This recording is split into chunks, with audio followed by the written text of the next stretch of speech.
Hey folks, I just wanted to make an actual legitimate video to express how I feel about Ethan Ralph as a journalist. And he is a tremendous Gonzo journalist. Now, a lot of people don't understand what that means. It's also what I am. A lot of people, unfortunately, are very illiterate. Cultural illiteracy is at a massive, massive peak. And they don't understand what a guy like Ethan Ralph is doing with his content, which is to create a character, to create a persona.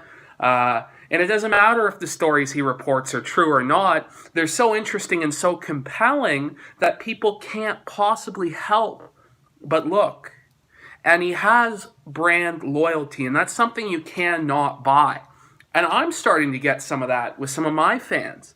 Guys like Barry Blutnick in the comments, or the guys with the guy with the random gibberish name with the Joe Rogan persona, or Fadio Furniture. There are certain guys who show up, and they show up for almost every video, and I really, really appreciate when they comment and let me know that, yeah, they're still around, they're still watching.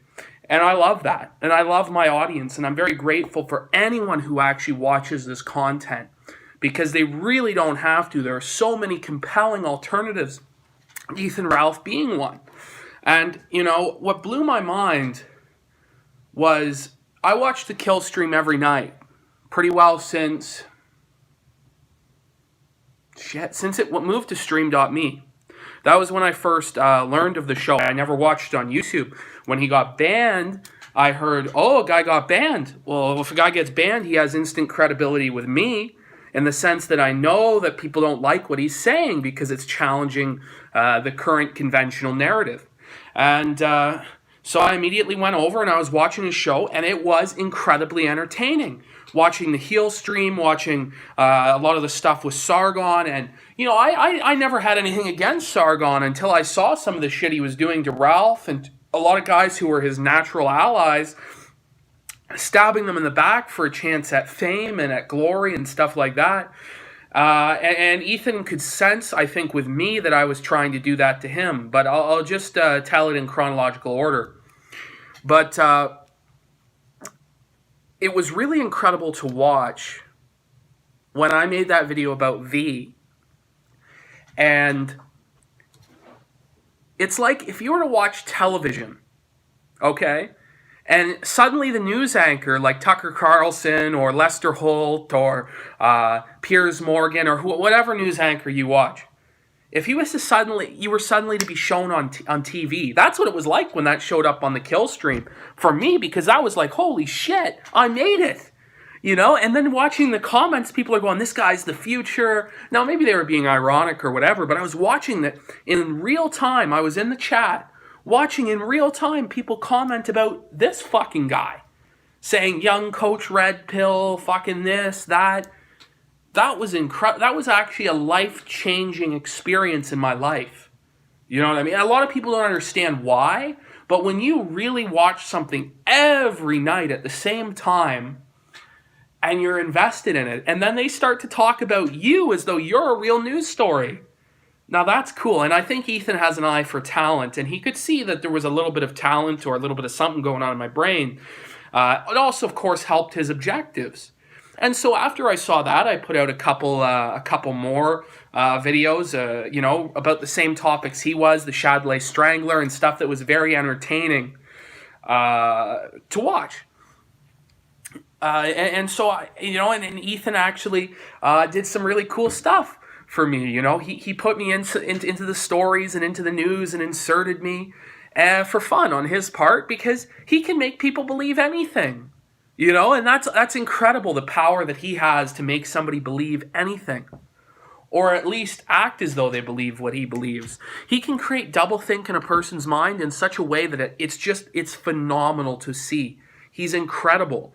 And I looked a lot like him just a few years ago, and, I had the fucking greasy fucking bearded neckbeard shit, and I was a lot heavier then. I think facially I look a little thinner than Ralph, but I could be wrong. I feel like I look a little thinner than him now. But by God, I look just the same facial structure and everything like that. So I really I appreciate what he does, and I love the fact that he has a wife, that he's doing fucking well for himself. He's making money. He's able to make a living. And he's legit. He's legit as fuck. There's not one guy I've talked to, guys who fling a lot of fucking shit online on Discord and shit like that, not one of them has a bad thing to say about Ralph. Ever. Because he's loyal as fuck. And that's the sort of guy that I want to see around. And, you know, the thing about it was he couldn't tell whether or not I was loyal. And so after, you know, he really helped me out, I kind of shit on him to, again, show him that I wasn't just fucking hanging around for attention and fucking, you know, to have my viewership numbers shoot up, because they do shoot up every time Ethan Ralph does content on me. They do, because he's fucking a big deal. He is. He has a lot of influence, and he fucking does an incredible job being Hunter S. Thompson. I don't think he does as good a job as I do, because I'm willing to get on camera and just fucking do anything for the story. Ethan is more so, he finds the sort of people like me that entertain people, but he's also entertaining in and of himself. I just don't think he's quite as captivating as me, because he's not willing to go as far. Now, if he really does step into a fucking ring against Baked Alaska and kick Baked's ass, or even lose to Baked, I would have a lot of respect for him. But I've already done that shit. You know, and Ralph changed my life in the sense that I realized that, holy fuck, there's a market for a person like me on the internet. You know, somebody who's really just devoted to the cause, who's a diehard, who's never going to change their mind, and is entertaining and creates a comedy show and a fun atmosphere. And I know for a fact that, you know, I'm going to start to get banned. And there's just certain little barriers that you can't cross. Like, for instance, male nudity is not allowed, but female nudity is fine in most cases. You know, when you start to talk about the JQ, even though the reality of it is that, you know, the Jews don't run every fucking thing.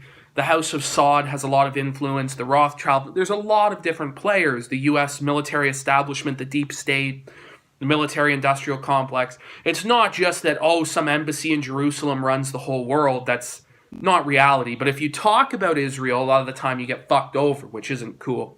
And there's just a lot of barriers that you can't do.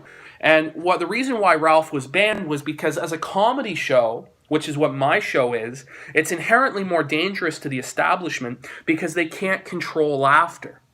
You know, people say things that are true and it makes people laugh. So it's inherently more dangerous to the establishment. So out of all the people I've met online, there is 2 people, 3 actually, that I could tell you for a fact are legit, which would be Ethan Ralph of the Ralph Retort, Mr. Medicare, actually there's 4. Mr. Medicare of Mr. Medicare or Internet Aristocrat or Mr. Anti-Bully or whatever pseudonym he goes by, Jim.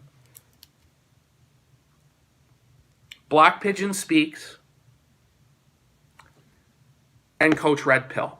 Those would be the 4 that I would say are the best and are the biggest inspirations in terms of my content online. And when those 4 guys, who I find to be very, very similar to myself, got into it, I realized I had to get into it because those guys are putting themselves on the line every single day for the cause. And I'm just sitting there doing absolutely nothing to advance anything forward. And that was just disappointing. And when I realized that guys like Ralph were doing it and facing real life consequences, I had to bite the bullet. And I've done real life activism and things like that, but I haven't tried to reach people online. And I feel like that's really where you help people, because that's where you build the movement and then you bring it into real life. But they don't want us to do that. And whenever we start to transition into real life, like, oh, this is gay, it's activism, it is what it is. Well, the reality is if you want to see things change, they have to come in a substantive way in the real world. And the horror show of it all is that it can be very easily subverted. Things like #Gamergate.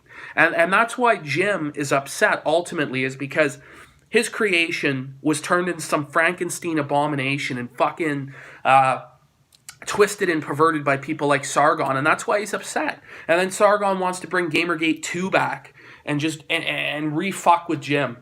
Now, I might just be in the stage where Jim was when he was still idealistic before Gamergate, and you know, after I do this fucking people's populist press shit, I'll end up being just as cynical and depressed as fucking Jim. But I don't think Jim's that cynical. I just think he realizes maybe that YouTube isn't the best avenue for this shit, because the views that you need to express in order to make actual change will lead to your life being ruined. But the reality of it is when I can get on camera and talk about the same things Jim does with my full face, my full voice, it makes you question why Jim doesn't do it. Now, I understand why Jim doesn't do it, because my family's been sent a lot of shit, and it's not good. It's not good at all. But, you know, I understand it. I understand why Mr. Medicare would not want to do what I do. But I feel like, you know, a lot of guys out there are cowardly and they're craven and they're just not willing to do what's necessary to make things happen in the movement. And that's never, ever what I want anybody to say about me. That's the thing that would insult me the most, is to say that, oh, he was a coward, he wouldn't do it, he was afraid. No, I'm not. I'm an extremist. I've always been a radical, always will be a radical. And if I was to believe that the left was right, I'd be a left-wing radical. Because I believe the right is correct, I am a right-wing radical. Now, my positions on things are actually more moderate than you would think, but because you're going to be called a radical anyway, you may as well embrace that you're a radical, because you're not able to control the narrative. When you try and say, oh, I'm a moderate, I'm reasonable, well, you can always find unreasonable positions that people hold. And the longer people talk and the more they talk about their real ideas, the more ammo there is for people to tear them down.